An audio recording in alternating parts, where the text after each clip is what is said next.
bismillaahi may jóg di way Sëriñ Abbas mi yàlla fay may ko lu leer léppam ni ray na yàlla buur dolli ko may. asalaamaaleykum wa rahmatullah mbooloo mi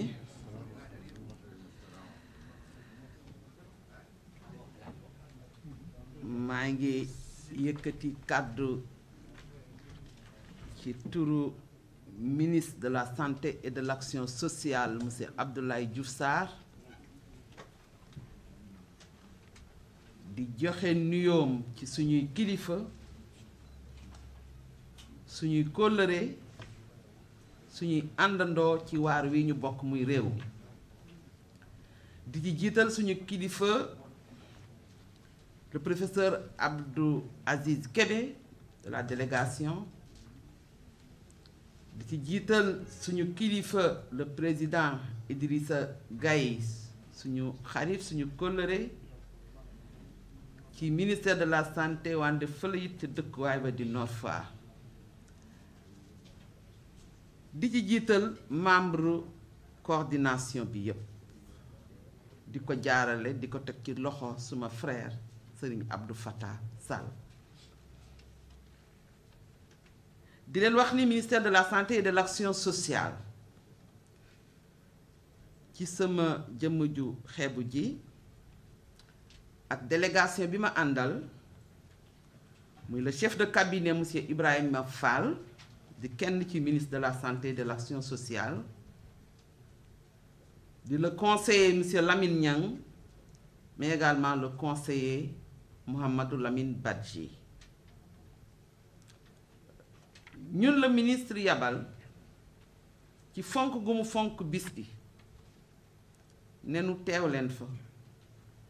lu ñu fa war a def def leen ko lu ñu fa war a wax wax leen ko te ngeen dellu si rendre ma compte ba ñu xam fan la ñu jëm wax leen ne lekk lu ko ñor la daf di nag àllarba moom boo ko yëkkatee mbir rek ministre moom daan nga ci xaw a exclure ñun ñi rek yàlla moo nu dimbale nu fekke ko ne tey ñu ngi woon présidence de la république di recevoir vaccin yi nga xam ne dugg si na démb ci réew dinañ ci yegg si léegi di rafetlu jotaay bi ci fànn yu bari ci xam seen tolluwaay ci réew mi ci mbiri aj ak umra comme niñ koy waxee le monde du Hajj ou la communauté du Hajj di xam seen tolluwaay ci xaar gu leen sénégalais di xaar ci boobu fànn waaye di xam seen tolluwaay ci li ko dogaatal ci lu mat at ci boobu fànn ba tax mënuñu lu dul rafetlu mbir mi rafetlu ko ci ni ngeen ko tërale ci planification bi ci chronogramme d'activité yi mais nag surtout ci vision bi du dul vision bi fi réew mi toll vision bi du lu dul li dal suñu kaw te dal ci àdduna bépp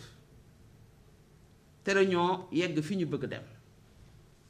di ñu imposer loi ak règlement te ñu obligé war ko nangu muy noon buñ dul gis boo xam ne xeex ak moom yombul bax na booy xeex ak moom fànn bu ne danga fay jëm kon du ñu mën lu dul rafetlu bépp xeetu xeex bu jëm si ci xeex boobu ñu nekk di la wax ni monsieur le président la délégation spéciale ministre de la santé ànd na ak yéen ci mbir mi bi ñu jotee programme bi étudier ko dañu xam ne partenariat taxaw na ci bokk vision taxaw na ci mission bi ngeen décliné muy mission très noble ñu war a ànd ak yéen nag pour atteindre objectif bi mu fekk si waar wi ñu dénk rek kon da ngeen a ñëw rek jàpp ci liñ ñu dénk kon defe naa ànd bi dina mën a yomb comme ni nga ko waxee activité yu bari taxaw na sama mag ndey yu ma ngi nii toog du ci xam na li may wax ku ma sa tudd Nord Foire tudd conférence yi ren kenn dégg ko te loolu moo am ci gox yëpp umra ak kenn dégg ko loolu moo am fépp pour nga voyager léegi sax vidéoconférence yi la ñu jël dematuñu fenn kon xeex mu jóge fi ñun ñëpp la war kon su ngeen demee seen tolluwaay ci réew mi seen responsabilité ci réew mi seen vision ci politique yi ñu teg ngeen ne dañuy bokk dañuy ànd ak yéen ngeen xalaatoon ci sensibilisation ci ban cible Imam Idrissa wax na ko léegi muy lu am solo nga ni fan nga bëgg a jëm nga ne ci marché yi nga ne fan nga bëgg a jëm nga ne ci daara yi nga ne fan nga bëgg a jëm nga ne ci gare routière day dal suñu xel ndax dañu am benn facteur constant muy rassemblement te il faut ñu wax ak ñi koy def ñu am lu ñu digle seet ko saytu ko muy respect des mesures barrières ñi ngi ci gaa waaye il faut ñu gën ko renforcer ndax étude yi wane na ni boo defee respect des mesures barrières port de masque obligatoire distanciation lavage des mains am nga protection à 40% mais doyul donc nañ ko jéem a respecter ba maîtriser 40% yooyu ba pare wuti leneen donc ngeen tàmbali woon ci am vision wàcc ci cible boobu pour sensibiliser leen ci loolu ñu àndoon ci ak yéen waaye am dond bu bees dond bi mooy lan vaccin la vaccination aujourd'hui depuis plus 40 ans 45 ans Sénégal xam na luy vaccination defe naa am nañu fukki jàngoro ak ñett yoo xam ni vaccination moo nu si dimbale mën nañ ci citer rek la fa ñu xale yi mën nañ ci citer ngas mën nañ ci citer yeneen ak yeneen yoo xam ni sonaloon na mag ñi fi njëkkoon tey vaccin moo ñu si génne kon bu ñu demee tey ba wuti vaccin indi ko Sénégal yàlla dimbale ko muy am ay doomi réew mi yu nekk ci sphère yu ne bu ñu leen nee tey am na ay doomi Sénégal yu nekk ci sphère de production des vaccins dans le monde daf leen di jaaxal monde am na ñu am ay doomi Sénégal ay experts yu nekk ci suñu biir université yi fii ci biir Sénégal mën a ceytu ay documents di ko xool di ko wax ba ne la vaccin bi baax na monde am na fi am seen doomi réew yoo xam ne seen impôt moo leen jàngal ci biir université yi jox leen ay diplôme ñu waat dugg ci système bi war a faj war a wax ñëw ni nangu nañu ne lii baax na nañ dem defi ko defe naa ni loolu am na fi ñu am nag un président bu am une vision bu nangul expert yooyu seen gëm-gëm may confirmer fii nii président de la république jëlagul benn décision ci mbas mi bu CNGE bi jëlul ñan ñooy CNGE CNGE mooy comité national de gestion de l'épidémie kooku yàgg na fi épidémie bu fi mës a ñëw ñooñu ñooy taxaw xeex ak moom faagaagal joxe stratégie yi joxe lutte bi ñu dem si ñooñu ñoo xool ne nañu appliquer les mesures barrières président ni acca lu muy àndal mu boole ko si comme état ñooñu ñoo xool tey ba ni fi ñu toll tembe nag suñu bëggee dellu ci suñuy politique suñuy activité suñuy yëpp il faut na mu indi vaccin biñ ko defee ku ne xam na ni réew yi amul doole bu dara génnee ci bees seen doole da ciy néew Sénégal fekk benn association bu ñu tuddee initiative COVAX mu boot téeméeri réew ak juróom-ñaar fukk 170 initiative bi ay bailleurs de fonds ay beaucoup de pays de l'autre bout du monde ñoo ànd ci seen ngëm-ngëm pour jàppale pays néew doole ñu ne bu ñu indee initiative boobu dinañ fexe ba réew mu nekk 20% ci sa population bi ñu la war a couvriral dinañ la may dose yooyu bu nu paree nag 80% yi ñu diviser woo ko en stage loolu mooy initiative COVAX ñu indi benn stratégie tudde ko stratégie de vaccination sukkandiku ci li ñu xamoon ci vaccination muy programme national de vaccination ñu ne nan ko yokk ci wet gii ba génne politique jox ko président mu ne d'accord naa ak yéen COVAX waaye man dafa am lu ma ñor dama bëgg a jël ci gafaka réew mi ci sama responsabilité réew ma jëndal sama réew vaccin balaa COVAX sa ñëw yéen ngeen ñàkkal ma réew mi loolu mooy 200 000 doses Sinopharm yi ngeen dégg mu njëkk a ñëw alalu réew mi moo ko jënd ci budget état lañ ko jënde doomi réew mi ñoo ko saytu ñoo ko waxaale ñoo ko jënd ñoo ko indi ñoo ko conservé ñoo ko séddale ñoo ko nar a ñàkk doomi réew mi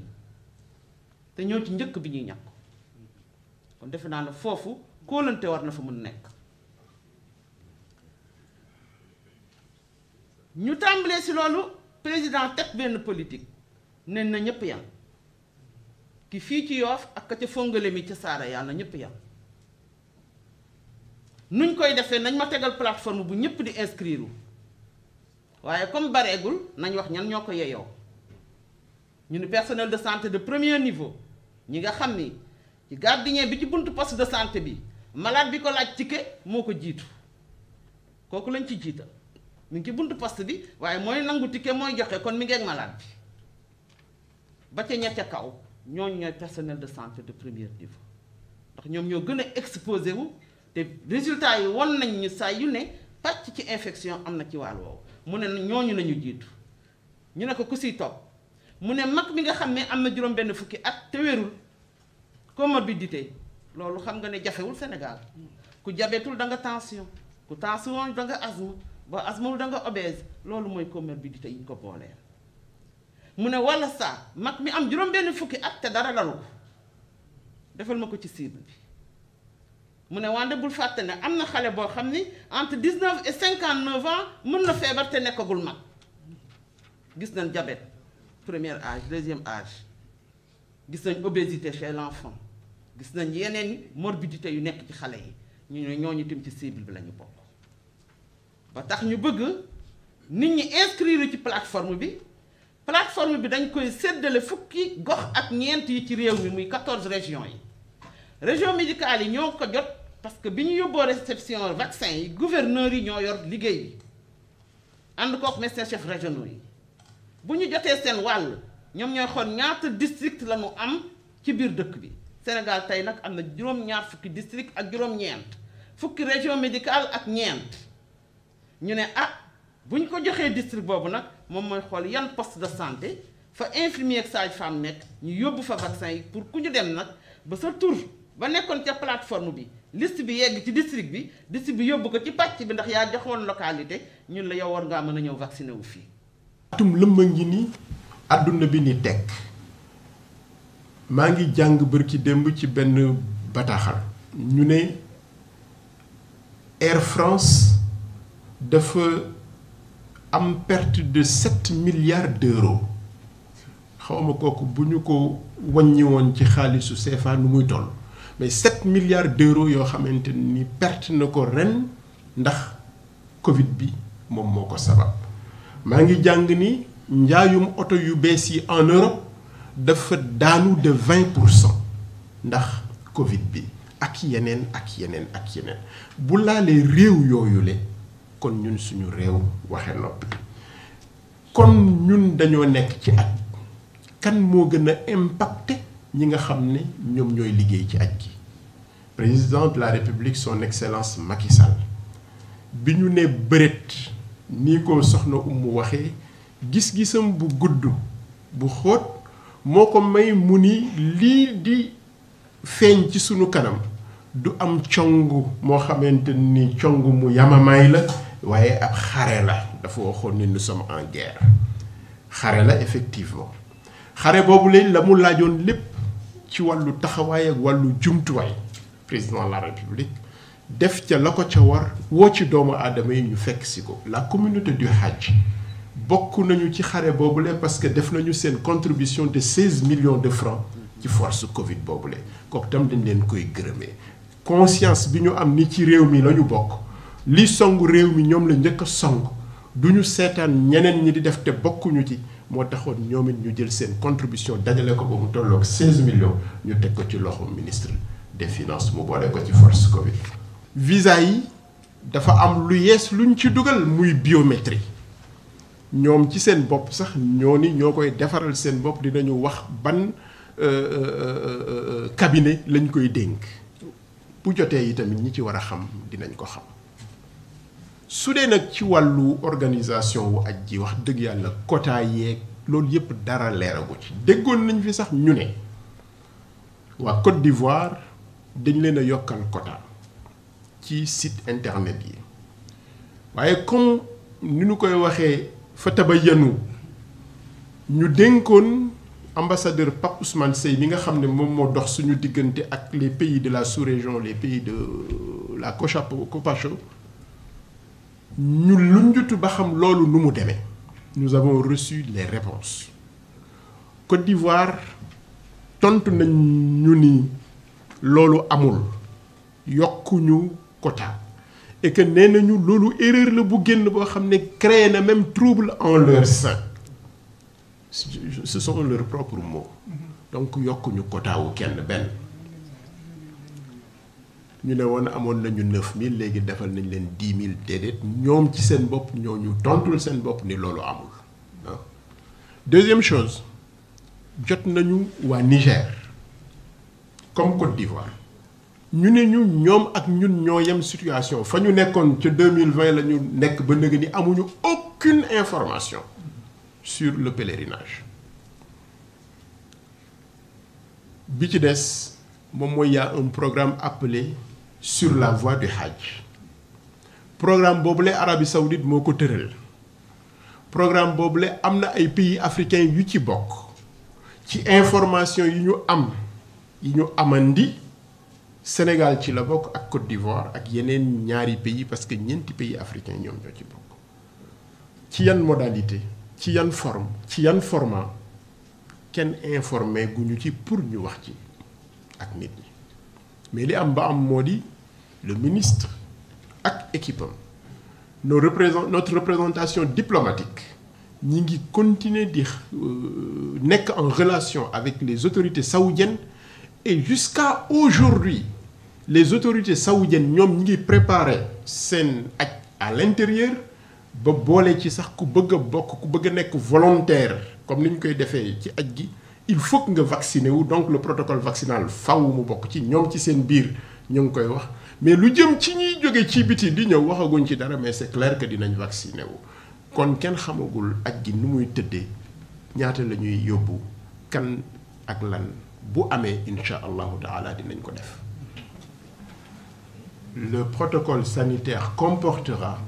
forcément la vaccination. Celui qui n'est pas vacciné, il ne pourrait pas le faire. Pour ce qui concerne le programme La Voie du Hajj, là aussi, comme je vous l'ai dit, je ne peux rien vous dire sur ce programme. Je suis informé qu'il y a ce programme qui concerne certains pays africains.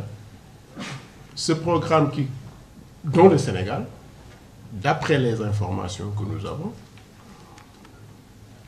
c'est quel format, c'est quelle modalité, c'est quelle période. Toutes ces questions qui sont liées à son opérationnalisation ne sont pas encore disponibles au niveau de la DGP. Donc nous ne pouvons pas non plus en parler. L'État du Sénégal a en vue une possible organisation du pèlerinage. C'est-à-dire que l'État du Sénégal se prépare au meilleur, mais tout en sachant que personne ne maîtrise la marche du temps et de ce qu'il y a dans ce temps et dans l'espace. On se prépare au meilleur, c'est l'organisation du pèlerinage, tout en sachant que le statu quo ante peut perdurer. Et c'est dans ce sens des instructions du chef de l'État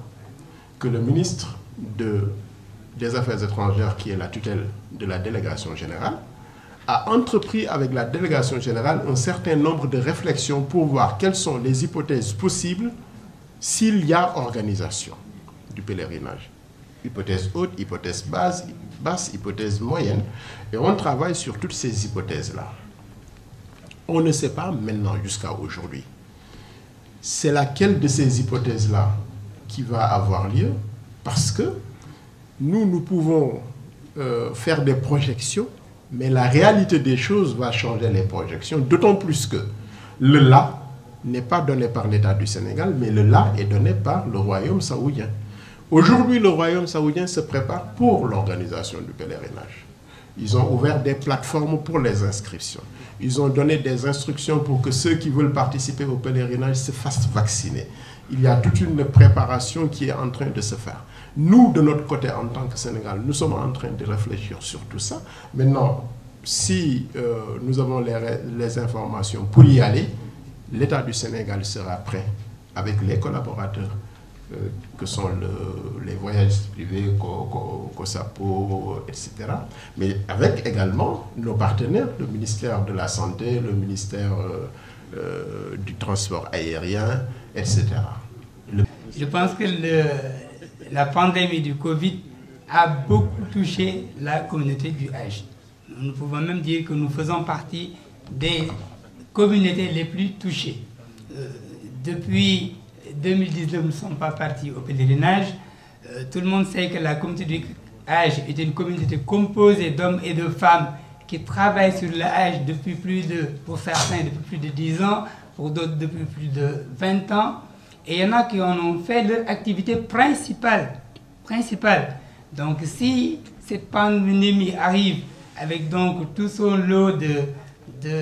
dégâts, ou en tout cas de contraintes, comme je peux l'appeler, forcément ça impacte cette communauté-là. La façon dont ça l'a impacté, sur tous les plans, sur le plan économique d'abord, je m'excuse, d'abord sur le plan religieux. Je pense que là, Idrissa a dit quelque chose d'important tout à l'heure. Le fait de ne pas aller à la Mecque avec nos pèlerins, déjà, nous pose un problème psychologique, culturel, mais surtout spirituel. Le Hajj étant un des piliers, des 5 piliers de l'islam, comme vous le savez. Donc le fait de ne pas pratiquer le Hajj sur un an déjà a un impact spirituel très fort chez nous. Ensuite, maintenant, viennent les impacts économiques, les impacts sociaux, les impacts culturels, etc. La COSAPO a un plan d'action annuel qu'on déroule chaque année, qu'on avait mis en place au niveau de notre comité de coordination. Il se trouve que dans ce plan d'action, le premier plan d'action, notre première cible ou nos premières actions devraient concerner la formation. La formation de qui? La formation d'abord de nous en tant que voyagistes privés et encadreurs de pèlerins ou convoyeurs de pèlerins. Ensuite, la formation des pèlerins, qui sont effectivement également les cibles concernées. Et ensuite, la formation même des acteurs auxiliaires du Hajj. Nous l'avons dit tout à l'heure, le Hajj, ce n'est pas seulement le voyagiste et le pèlerin, non. Il y a beaucoup de personnes ou d'entités qui interviennent dans le Hajj. Les avionneurs, les commerçants, c'est ce qui nous vendent nos habits de pèlerinage, c'est ce qui vendent même la restauration au niveau de la Mecque, etc. Tous ces acteurs auxiliaires devraient être formés sur les principes du Hajj. Pourquoi? Parce que nous devons tous donner l'exemple. Le délégué général l'a dit tout à l'heure, le Hajj étant un des principes de l'islam, des préceptes de l'islam, si l'exemplarité n'est pas de mise sur le Hajj, nous risquons de fausser justement ce pilier qui est un des 5 piliers, les 5 piliers principaux de l'islam. C'est pourquoi nous avions donc dans notre premier plan d'action misé sur la formation de ces acteurs-là. Il se trouve que au moment où on devrait l'exécuter, donc il y a environ un an, donc en janvier-février, la pandémie du Covid est arrivée. Nous avons gelé toutes nos activités de formation qu'on devrait dérouler et nous sommes dit nous allons attendre, avec les consignes bien entendu du ministère de la Santé et du gouvernement, nous avons décidé donc d'attendre comme tout le monde. Alors, nous avions lors de notre deuxième réunion sur le plan d'action d'activité, nous nous sommes dit nous devions démarrer par la formation. Il se trouve que la pandémie est arrivée, nous allons orienter maintenant notre action vers la lutte contre la Covid. En ce moment, il y a 3 mois, c'était plutôt sous forme de sensibilisation. Le ministère de la Santé était en train de sensibiliser donc tous les Sénégalais sur les gestes barrières, sur les mesures sanitaires à prendre, etc. Et nous étions dans ce siège. Au moment d'exécuter ce siège, au niveau des régions du Sénégal, la vaccination est arrivée il y a 1 semaine. On a changé de fusil d'épaule et on a dit maintenant il vaut mieux nous orienter vers la sensibilisation sur la nécessité de vacciner les Sénégalais et les Sénégalaises, dont les acteurs du Hajj dont on a parlé tout à l'heure. jërëjëf maanaam jafe-jafe yi moom wax naa bu njëkk bi mooy xañ gëm ñu xañ tiyaaba ja ñu daan am at bu ci ne ci dem ga ñu daan dem Makka di fa jële yiw ndax xajjal mabrur laysa lahu jaza illa janna jafe-jafe boobu mooy bu njëkk bi. ñaareel bi it mooy jafe-jafe ji nga xam ne am na kenn ku ne xam ne ni ku daan liggéey ci aj atum yàlla liggéeyoo di nga am jafe-jafe jafe-jafe bi nag weesuwul la nga mënoon di ko def yaag ña ngay liggéeyal mënatoo ko ndax fa nga leen daan yóbbuwoo leen fa la nga ca daan def defoo ko kon ay jafe-jafe rek lay am waaye li tax jafe-jafe yooyu ñu mën ko fee jëlee moo tax ko saapo sóobu nag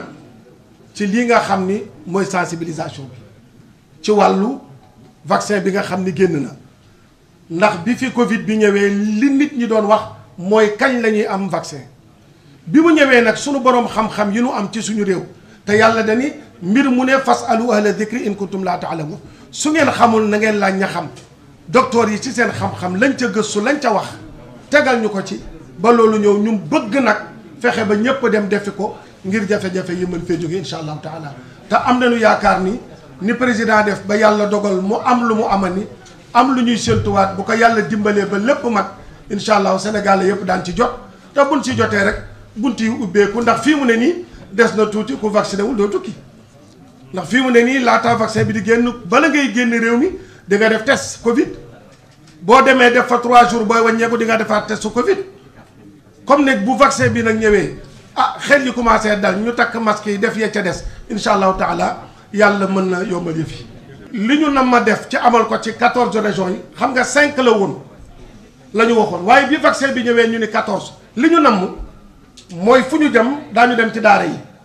dem ci grande mosquée yi dem ci gaaru ceer yi dem ci marché central bi bu ñu demee nag benn bis bu ci ne ndax ñi ëpp ci COSAPO ay sëriñu daara lañ teg nañu programme ay daara yoo xam ne bés bu ci ne dina wàcce kaamilu alquran mu gunge ñu ci tournée bi ñuy def ànd koog ministre de la santé ñoo ñuy gunge ñu gunge leen ak kaamil yi ndax ad du'a silahul mu'min ñun dañoo gëm ni lii rek la yëf yi ñaan da cee bokk ñaan gi nag li gën a wér ci li ñuy ñaane mooy alquran moo tax bés bu ne ñu wàcce kaamil wër nag bu ñu demee ci grande mosquée yi wax ak dafay julli bu ñu demee ci gaaru ceer yi am nañu équipe du ñu doon ñuy woote daje ay ñeent bu ñu demee dem ci gaaru ceer bu ñu gisee Oustaz Babacar Niang mi ñu daan gis ci télé bi mu taxaw ni leen vaccin bii kat yàlla wax na ni lépp loo xam ne lu mën a jëriñ nit ki la na ci def nit ki lu koy lor na ko moytu bu ñu waxee yooyu rek su boobaa incha allahu taala nit ñi déggal ñu dégg ñu yàlla mën na cee def jàmm yàlla fi yàlla jële mbas mi yàlla ko fi yàlla jële yàlla ko fi yàlla jële yàlla dolli jàmm ci réew mi incha allah bismillah may jóg di way Sëriñ Abbas mi yàlla fay may ko lu leer léppam ni ray na yàlla buur dolli ko may